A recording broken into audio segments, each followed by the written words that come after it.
guys, this is Taylor and I'm here today to do the New York Times by the book tag. I was tagged by the lovely Vivian from Lamp Sunnies and I will be the last person on earth to do this tag. Without further ado, question 1 is what book is on your nightstand right now? This is definitely the most embarrassing question for me. Up until I started BookTube, I always kept just one book on my nightstand at all times. It was a hard and fast personal rule for me. Since BookTube, I have accumulated a proper stack.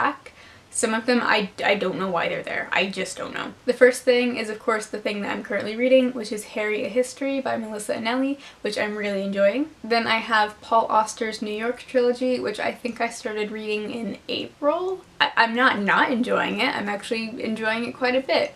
It's just taking 3 months. Then I have Treading on Thin Air by Elizabeth Austen, which is an arc that I got, and it's just really dense and kind of hard to get into and hard to power through. And then I wonder where all my bookmarks go. Then I have Toni Morrison's The Bluest Eye, which I picked up for my book club and just never had the time to properly read. Then apparently I have Kate Southwood's Falling to Earth. I don't know why this is there. And then the last thing has been there for a year, I think a proper year. This is an advanced copy of The Country of Ice Cream Star by Sandra Newman. This came out, I think, in January of last year. This is an advanced copy of that. So that's a bad sign. I tried to read this about a year ago, and it is very interesting, but it's very hard to read for long sections of time because it's written in the dialect of a decaying English language. So those are all the books on my nightstand currently, aka the source of all my anxiety. Question 2 is what is the last truly great book that you read? And without a doubt that is Shelter by Jung Yoon, which you will hear all about in my June wrap-up. Basically, if your tastes are similar to mine, if we tend to share the same favorite books, believe the hype.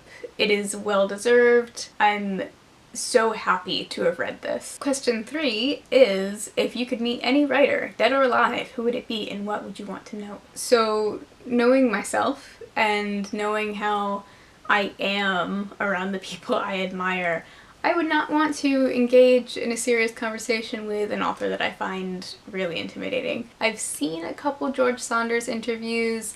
I know that he is a university professor, so he makes part of his living, you know, engaging and sharing ideas with young people. So I'd either want to engage in a really casual conversation with him, or honestly, even better, just sit in on one of his lectures.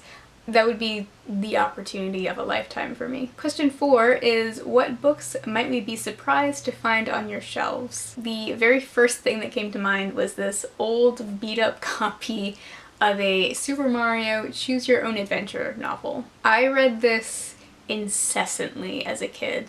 I was very much a Super Mario girl. I grew up playing the games. Actually, my very first human memory is of playing Super Mario 64 for reals.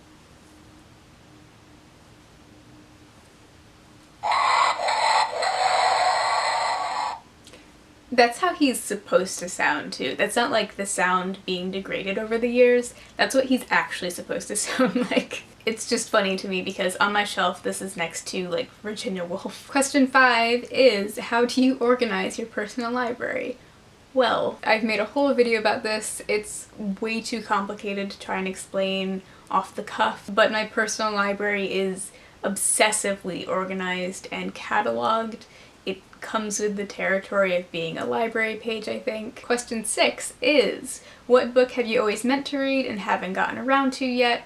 Anything you feel embarrassed never to have read? I would say the last book that I have left to read that I'm truly embarrassed not to have read yet is To Kill a Mockingbird. I have been waiting my whole life for a cheap copy to present itself to me, and it just hasn't happened yet. I don't even have an idea of what To Kill a Mockingbird is about.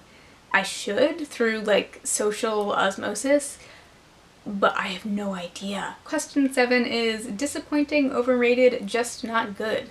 What book did you feel you were supposed to like but didn't? Do you remember the last book you put down without finishing? So a book that tons of people loved but I didn't was The Martian. I was just seeing 5-star, 5-star, 5-star, and then I read it and I was like, yep, this will make a much better movie. And concerning the last book I DNF'd, that was actually Lionel Shriver's The Mandibles, which you saw in my last video. It was just not my thing. I got maybe 30 pages in. I couldn't even do it. I will also talk more at length about that in my monthly wrap-up. Question number 8 is, what kinds of stories are you drawn to? Any you stay clear of? It has been brought to my attention that most of my absolute favorite books have some element of weirdness or something really twisted about them, preferably both. I'm not sure why this is. I just know that I love a good book where I'm screaming internally the entire time. And as for stuff I stay away from, anything, even, it doesn't have to be the romance genre, but like literary fiction even that just has a central plot of romance, it almost never works for me. I don't care enough. Question 9 is, if you could require the president to read one book, what would it be? This is such a loaded question and I don't have a proper answer for it. I'm gonna go with Super Mario Advance Choose Your Own Adventure.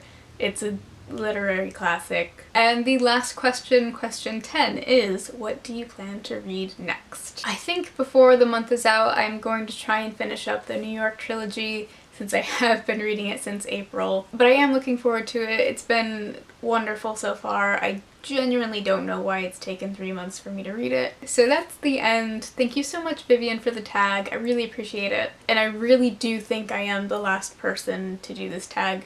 So I'm not going to tag anyone, but of course, if you haven't done it, please feel free to do it. That is it. I found some daylight hours, as you can see. It's really early. But I hope you're having a great day, and I will see you soon. Bye!